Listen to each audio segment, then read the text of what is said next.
नमस्कार साथियों, आप सभी का हमारे YouTube channel excellent classes Ajmer पे स्वागत करता हूं। साथियों, आज का जो वीडियो है वो मनोविज्ञान से संबंधित रहने वाला है। तो भाग फर्स्ट में आपके बाल विकास और शिक्षा शास्त्र के लगभग 30% जो पूछे जाते हैं, और ये जो 30% है साथियों, वो L1 विद्यार्थी और L2 दोनों विद्यार्थियों के लिए ही रहते हैं। और जहाँ तक संभव है यहाँ पे साइकोलॉजी विषय है, दोनों के लिए समान ही टॉपिक रहता है। तो आज की वीडियो में लगभग 30% आने वाले हैं। वीडियो में आप अंत तक बने रहिए साथियों, ताकि आपको तरह तरह की जो प्रश्न है वो आपको इसमें देखने को मिलेंगे। आप यहाँ पर 27 फरवरी को पेपर इसमें से ही आपके एक या दो क्वेश्चन जरूर मिलेंगे। साथियों, पेपर का थोड़ा स्टैंडर्ड है, थोड़ा सा ऊंचा है, आप यहाँ पे थोड़ा समझने का प्रयास जरूर करेंगे। आशा करता हूँ आप वीडियो को जरूर देखेंगे। पहला प्रश्न हमारा यहाँ पे है साथियों, बालक के व्यवहार के निर्धारण के विषय में निम्न में से वे ऐसा कौन सा व्यवहार है जो न्यूनतम रूप से सत्य प्रतीत होता है। तो यहाँ पर आपको पूरे 4 ऑप्शन पढ़ने हैं और समझना है कि बालक के व्यवहार को निर्धारण करने के लिए कौन सा न्यूनतम रूप से सत्य प्रतीत करता है। तो इसका जो आपका डी ऑप्शन रहेगा कि प्रत्येक बालक सुनिश्चित व्यवहार प्रदर्शन करने की स्थिति में अपनी आवश्यकताओं की संतुष्टि हेतु अधिकाधिक प्रयास करेगा। तो ये आपका ऑप्शन इसमें राइट रहेगा। अगले सवाल की तरफ चलते हैं। यहाँ पर दूसरा सवाल है साथियों, इसमें लिखा है बाल विकास का निर्धारण करने के लिए आवश्यक तत्व क्या होता है। यानी बाल विकास को निर्धारण करने के लिए कौन सा आवश्यक तत्व है। तो यहाँ पे पहला ऑप्शन है बालक की आनुवंशिक रचना द्वारा, बालक की आनुवंशिक तथा वातावरण दोनों की जटिल संरचना के द्वारा, या बालक संबंधी वातावरणीय दबाव के द्वारा जिन पर शिक्षक का कोई भी नियंत्रण नहीं होता है। चौथा ऑप्शन है बालक संबंधी उन वातावरणीय दबावों के द्वारा जो विद्यालय के द्वारा नियंत्रित किए जाते हैं। तो इसमें कौन सा ऑप्शन राइट है साथियों। तो इसमें बी ऑप्शन है, बिल्कुल राइट है साथियों। इसमें लिखा है बालक की आनुवंशिक और वातावरणीय दोनों की जटिल संरचना के द्वारा ही यहाँ पर ये ऑप्शन बिल्कुल राइट रहेगा। चलते हैं अगले सवाल की तरफ। चौथा सवाल है हमारा, लिखा है बालक की जैवीय अवस्था का वर्णन करते हुए समय वे घटित जिसे महत्व प्रदान करना आवश्यक नहीं है। तो बालकों की जैविक अवस्थाओं का अगर वर्णन कर रहे हैं आप, ठीक है, उस वर्णन करते वक्त आप वे घटक जिसे महत्व प्रदान करना आवश्यक नहीं समझेंगे, ऊंचाई को, दंत वृद्धि को, शारीरिक शक्ति को, या वाचन योग्यता को, किसको आप सबसे कम महत्व देंगे। तो चौथा ऑप्शन इसमें बिल्कुल, तीसरा ऑप्शन सी राइट है, उनकी शारीरिक शक्ति को आप आवश्यक नहीं समझेंगे। अगला सवाल है, पांचवा सवाल। यहाँ पे देखिए, सवाल है निम्न में से एक शिक्षक के लिए अपनी कक्षा में अनुशासन बनाए रखने के लिए क्या आवश्यक है। बालकों के प्रति हमेशा कठोर व्यवहार करना, बालकों की इच्छा के अनुरूप कार्य करना, बालकों के साथ विनम्र रहना किंतु दृढ़ भी रहना, हमेशा बालकों की जिद को पूरा करना। तो यहाँ पर आपका कौन सा ऑप्शन रहेगा। तो आपका इसमें सी ऑप्शन बिल्कुल राइट है साथियों, कि बालकों के साथ विनम्र तो रहना किंतु दृढ़ भी रहना जरूरी होगा। ये ऑप्शन आपका सी वाला ऑप्शन इसमें बिल्कुल करेक्ट रहेगा। यहाँ पर छठा सवाल रहेगा साथियों, लिखा है बालकों में सामाजिक अनुशासन बनाए रखने के लिए सबसे सर्वश्रेष्ठ उपाय क्या रहेगा। अगर आप एक शिक्षक है तो बालकों में सामाजिक अनुशासन बनाने के लिए सर्वश्रेष्ठ उपाय क्या रहेगा। बालकों में भय और दंड पैदा करना, बालकों की निंदा करना, बालकों में अच्छा बनने की इच्छा पैदा करना, या बच्चों को संस्कार देना। तो इसमें कौन सा ऑप्शन राइट है। तो इसमें सी ऑप्शन बिल्कुल राइट है, बालकों में अच्छा बनने की इच्छा पैदा करना। सी ऑप्शन इसमें बिल्कुल करेक्ट रहेगा। अगले सवाल की तरफ चलते हैं। सातवां सवाल है, अति महत्वपूर्ण है, सिद्धांत से संबंधित है। पावलोव ने अपने अधिगम सिद्धांत को किस रूप में प्रस्तुत किया है। शास्त्रीय अनुबंधन सिद्धांत के, बंधित प्रत्यावर्तन सिद्धांत, शास्त्रीय प्रत्यावर्तन सिद्धांत, या अनुबंधित अनुबंधन सिद्धांत। तो पावलोव का जो अधिगम का सिद्धांत है उसने किस रूप में प्रस्तुत किया। तो आपका पहला ही ऑप्शन राइट है, उन्होंने शास्त्रीय अनुबंधन सिद्धांत के नाम से ही इस अधिगम सिद्धांत को प्रतिपादित किया और इन्होंने यहाँ पे कुत्ते पे प्रयोग किया है। आठवां सवाल है साथियों, बालकों में प्रेरणा हेतु उपयुक्त स्रोत नहीं है। यानी बालकों में प्रेरणा जागृत करने के लिए कौन सा स्रोत नहीं है। चालक, उद्दीपन, प्रेरक, या भोजन। तो कौन सा है जो यहाँ पर बालक के लिए प्रेरणा का स्रोत नहीं रहता है। तो आपका डी ऑप्शन राइट है साथियों, भोजन यहाँ पर आपका बिल्कुल सही जवाब रहेगा। अगला सवाल है, नवा सवाल है साथियों। यहाँ पर लिखा है व्यवहार में उत्तरोत्तर अनुकूलन की प्रक्रिया ही अधिगम है। ये एक परिभाषा है साथियों, व्यवहार में उत्तरोत्तर अनुकूलन की प्रक्रिया ही अधिगम है। ये किसकी जो परिभाषा है, किसने ये परिभाषा दी है। यहाँ पे वुडवर्थ ने दी है, थॉर्नडाइक ने दी है, जीन पियाजे ने दी है, या स्किनर ने दी है। तो यहाँ पे इसका जो राइट जवाब रहेगा साथियों, स्किनर ने दी है। तो यहाँ पे उत्तरोत्तर याद रखना, उत्तरोत्तर अनुकूलन की बात आ जाए तो आपको स्किनर की परिभाषा ही याद रखनी है। सवाल नंबर 10 की तरफ चलते हैं साथियों। आधुनिक प्राथमिक विद्यालयों में निम्न में से किस विधि का प्रयोग यहाँ पर नहीं किया जाता है। पठन है पूर्व तैयारियों का, अनेकानेक पुस्तकों का, छात्रों के द्वारा घटित कहानियों के आधार पर उनके अनुभवों के संगठन का, या प्रारंभिक पाठन हेतु वर्णमाला के ज्ञान का। कौन सा इसमें विधि नहीं अपनाएंगे आप साथियों। तो यहाँ पर आपकी डी ऑप्शन राइट रहेगा कि प्रारंभिक पठन हेतु वर्णमाला के ज्ञान का आप यहाँ पर प्रयोग नहीं करेंगे साथियों। अगला सवाल है हमारा 11वां सवाल है, इंपॉर्टेंट सवाल है। शैक्षिक संबंधी योजनाओं के निर्माण हेतु निम्न में से किसकी उपेक्षा की जानी चाहिए? यानी शैक्षिक संबंधी कोई भी आप योजना का निर्माण कर रहे हैं तो आपको किसकी उपेक्षा करनी चाहिए?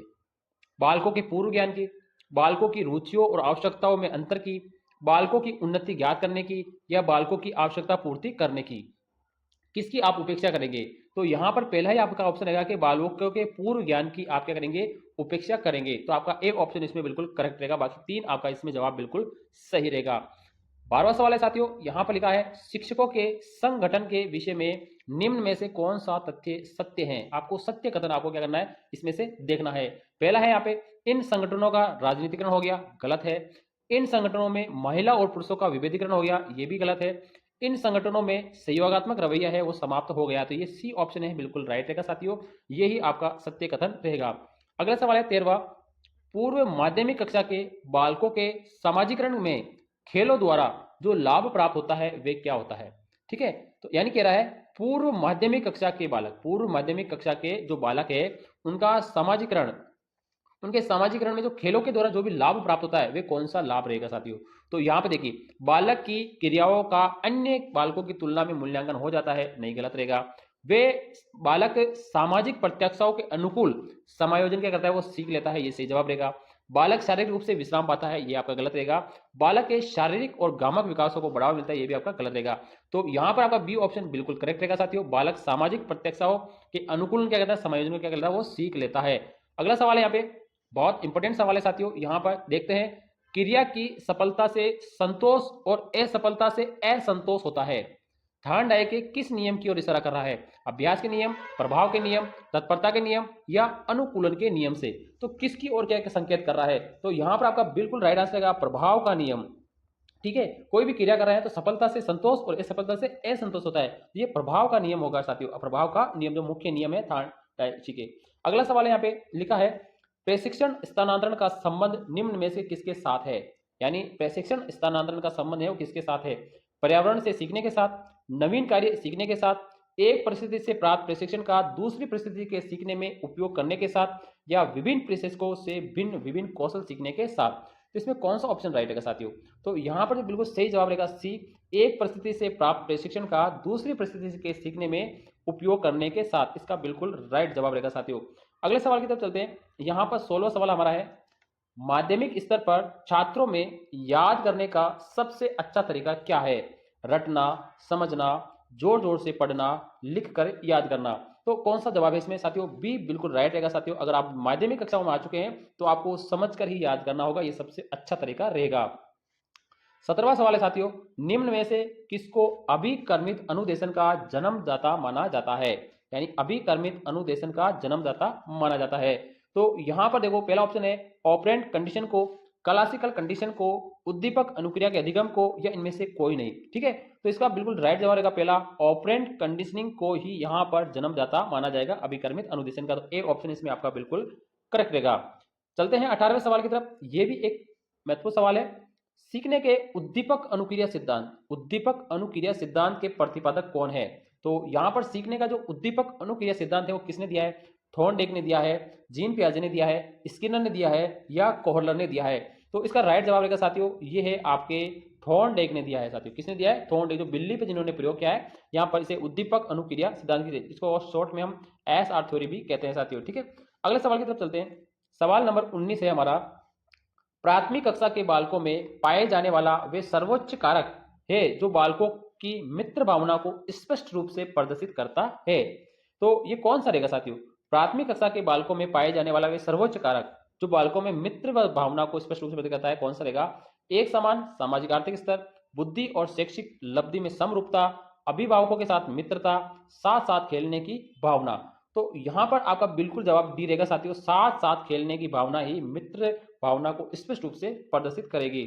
अगला सवाल है, यहां पर देखिए सवाल विश्वा है, स्पीयरमैन और थॉर्नडाइक के द्वारा प्रतिपादित बुद्धि सिद्धांतों में पारस्परिक संबंध का स्वरूप वही है जो कि, यानी स्पीयरमैन का और थॉर्नडाइक के द्वारा जो भी सिद्धांत दिए गए हैं बुद्धि के, उसमें अगर पारस्परिक संबंध का स्वरूप है ना, वही है मात्रात्मक और गुणात्मक पक्षों से, दैहिक और स्नायुविक पक्षों से, जन्मजात और अर्जित गुणों से, संस्कृति स्वतंत्र और संस्कृति युक्त परीक्षणों से। कौन सा ऑप्शन इसमें बिल्कुल राइट है साथियों?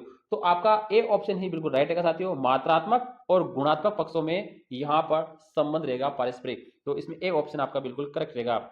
अगला सवाल है 21वां, निम्नलिखित में से वे कथन कौन सा है जो प्रेरणा से संबंधित नहीं है, यानी मोटिवेशन से संबंधित नहीं है? प्रेरणा मनोव्यवहारिक क्रिया है, इसकी उत्पत्ति का आधार आवश्यकता है, प्रेरणा के द्वारा प्रस्तुत क्रिया लक्ष्य प्रगति तक रहती है, या इसमें उपरोक्त सभी। यानी वे कथन कौन सा है जो प्रेरणा से संबंधित नहीं है, यानी प्रेरणा से संबंधित नहीं वाला कथन आपको छांटना है। तो ये चारों जो ऑप्शन, तीनों ऑप्शन है ना, ये प्रेरणा से संबंधित कथन है ही नहीं, ठीक है। क्योंकि प्रेरणा मनोव्यवहारिक क्रिया है, नहीं, इसकी उत्पत्ति का आधार आवश्यकता है, नहीं, तो ये तीनों ही ऑप्शन इसमें क्या है, बिल्कुल गलत रहेंगे। अगला सवाल है यहाँ पर 22वां, बालक किसी कार्य को अपनी स्वयं की इच्छा से न करके दूसरे की इच्छा या किसी बाह्य प्रभाव से करता है, तो ऐसा किस प्रेरणा में होता है? यानी खुद की इच्छा से नहीं कर रहा है, किसी दूसरे की इच्छा से या किसी बाह्य प्रभाव से वो करता है, तो ये कैसी है? सकारात्मक प्रेरणा, नकारात्मक प्रेरणा, आंतरिक प्रेरणा, ये सभी, ठीक है। तो इसका जो बिल्कुल राइट जवाब रहेगा साथियों, आप सभी को पता ही है, नकारात्मक। खुद नहीं कर रहा है, दूसरे के प्रभाव से कर रहा है, तो एक नकारात्मक प्रेरणा रहेगी। अगला सवाल है 23वां सवाल है हमारा, आपकी कक्षा में एक बालक दूसरों के साथ झगड़ने के साथ साथ चोरी भी करता है। क्या करता है? चोरी भी करता है। तो उसकी समस्या का उपचार आप निम्न में से किस विधि के द्वारा नहीं कर सकते हैं? यानी उस चोरी करने वाले बालक या झगड़ने वाले बालक का उपचार अगर आप करेंगे तो आप कौन सी विधि काम में नहीं ले सकते हैं? मनोविश्लेषण विधि, मनो अभिनय विधि, खेल द्वारा चिकित्सा विधि, या प्रशिक्षण विधि। कौन सी विधि आप काम में नहीं लेंगे? तो इसका डी ऑप्शन बिल्कुल राइट है साथियों। प्रशिक्षण जो विधि है वो आप इसमें काम नहीं लेंगे, बाकी इन तीन विधियों से आप उसका उपचार कर पाएंगे। अगला सवाल है 24वां सवाल हमारा है, निम्न में से पिछड़े बालकों की समस्या है, यानी जो बालक पिछड़े रह जाते हैं अपने साथी बालक से अगर पिछड़ जाता है तो उसकी समस्या क्या है? शारीरिक रूप से वो अयोग्य होता है, या अधिगम की क्षमता उसमें कम होती है, या सामाजिक व्यवहार में वो कुशल नहीं होता है, या उपरोक्त सभी। तो यहाँ पर आपका डी ऑप्शन बिल्कुल राइट है, क्योंकि वो शारीरिक रूप से अयोग्य भी होता है, अधिगम की क्षमता उसमें हमेशा कम पाई जाती है, और सामाजिक व्यवहार में वो कुशल नहीं होता है। तो ये तीनों ऑप्शन है वो उसके पिछड़े होने की समस्या है, यानी उसको पिछड़ने के लिए क्या करती है, वो प्रेरित करती है। 25वां सवाल है हमारे यहाँ पे, विशिष्ट बालकों की श्रेणी में आने वाले बालक कौन से होते हैं? यानी वो कौन से बालक है जो विशिष्ट बालक कहलाते हैं? तो यहाँ पर आपका पहला ऑप्शन है प्रतिभाशाली बालक, पिछड़ा बालक, मंद बुद्धि बालक, या ये सभी। यानी विशिष्ट बालकों की श्रेणी के अंदर आने वाले बालक आपको देखने हैं कौन से बालक होते हैं। तो आपका डी ऑप्शन बालक रहेगा। ये सारे क्या है? विशिष्ट बालक। विशिष्ट का मतलब है कोई प्रतिभाशाली है, तो कोई पिछड़ा है, कोई मंद बुद्धि है, तो ये सारे क्या है? विशिष्ट श्रेणी में आने वाले हैं। 26वां सवाल है हमारा, समायोजन की प्रक्रिया का मुख्य आधार क्या होता है? यानी आप एडजस्टमेंट अगर करते हैं समाज में तो उसका प्रमुख आधार क्या रहता है? पहला है गतिशीलता, स्थिरता, दृढ़ता, या मानसिकता। कौन सा है जो बिल्कुल राइट रहेगा? तो आपकी गतिशीलता ही आप में इसमें ऑप्शन बिल्कुल राइट रहेगा। ए ऑप्शन इसका रहेगा समायोजन की प्रक्रिया का। अगला सवाल है हमारे यहाँ पे 27वां सवाल है, यदि आप कक्षा 7 में पढ़ा रहे हैं, ठीक है, और बार बार पूछने पर भी एक बालक है आपके प्रश्नों का उत्तर नहीं दे रहा है, यदि उस बालक को कक्षा में ही अपमानित किया जाए तो उसमें क्या हो जाएगा? उसमें हीन भावना पैदा हो सकती है, उसमें घृणा की जो भावना है वो पैदा हो सकती है, या वे लड़ाकू बन सकता है, या उपरोक्त सभी। ठीक है, अगर वो जवाब नहीं दे रहा है, किसी भी पर्सन का जवाब नहीं दे रहा है, तो आप उसको अपमानित करेंगे। अगर आप अपमानित करते हैं कक्षा में तो उसमें क्या शुरू हो जाएगा? ठीक है, तो इसका बिल्कुल राइट जवाब रहेगा, आप सभी को पता है, डी ऑप्शन बिल्कुल राइट रहेगा। हीन भावना पैदा होगी, घृणा की भावना पैदा होगी, और वो लड़ाकू भी बन जाएगा। तो आपका इसमें डी ऑप्शन बिल्कुल राइट रहेगा। अब अगला सवाल है, यहाँ पे लिखा है सवाल, यहाँ पे देखिए थोड़ा सा यहाँ पे लिखा है,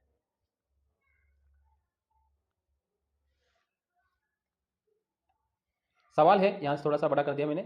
अंतर्मुखी बालक की एक मुख्य विशेषता यह है कि वे अंतर्मुखी, दो तरह के बालक होते हैं, अंतर्मुखी और बहिर्मुखी। ठीक है, तो मन ही मन में जो अपनी बात को रखता है वो अंतर्मुखी होता है, और जो बाहर सामाजिक वातावरण के साथ मेल मिलाप कर लेता है वो बहिर्मुखी बालक कहलाता है। तो अंतर्मुखी बालक की विशेषता आपको क्या करनी है, देखनी है। सभी के साथ मिलकर चलने वाला, समस्या को पारस्परिक रूप से समझने वाला, एकांत में विश्वास रखने वाला, स्वयं को यथार्थ के अनुकूलन डालने वाला। तो इसमें कौन सा ऑप्शन राइट रहेगा? तो इसमें सी ऑप्शन बिल्कुल राइट रहेगा। एकांत में विश्वास करने वाला, यानी एकांत में यानी खुद पे ही विश्वास करने वाला है, वो एक अंतर्मुखी बालक की श्रेणी में आएगा। अगला सवाल है साथियों 29वां है, बहुत मोस्ट सवाल है, निम्न में से वो कौन सा समस्यात्मक बालक का उदाहरण है? यानी इसमें से एक समस्यात्मक बालक का उदाहरण आपको ढूंढना है।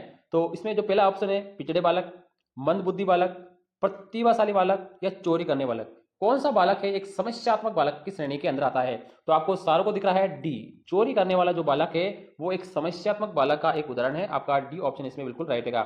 और आज का और अंतिम सवाल है यहाँ पे 30वां, एक बालक जब सीखी हुई क्रियाओं को अन्य समान परिस्थिति में उपयोग करता है तो उसे हम क्या कहेंगे? अधिगम कहेंगे, अधिगम स्थानांतरण कहेंगे, परिपक्वता कहेंगे या प्रेरणा कहेंगे? तो एक बालक अपनी सीखी हुई क्रिया को अन्य समान परिस्थितियों के अंदर अगर वो उपयोग करना सीख जाए तो उसे हम क्या कहते हैं साथियों? आपका परिपक्वता। क्या कहेंगे? परिपक्वता, क्योंकि वो परिपक्व हो गया तो एक सीखी हुई बात को दूसरे में वो यूज करेगा, तो यहां पर उसे परिपक्वता कहलाएगी। साथियों ये मनोविज्ञान के अति महत्वपूर्ण आपके 30 सवाल थे। साथियों आपने कितने प्रश्नों के जवाब दिए हैं इसमें से? ये एक टेस्ट सीरीज के हिसाब से आपने देखा होगा कितने जवाब दिए, आप कमेंट बॉक्स में इसे जरूर बताइए साथियों। और हमारा वीडियो आपको कैसा लगता है हमें कमेंट बॉक्स से जरूर लिखिए साथियों, और चैनल को सब्सक्राइब करें और वीडियो लाइक करें और दोस्तों के साथ भी शेयर करें। थैंक यू, धन्यवाद।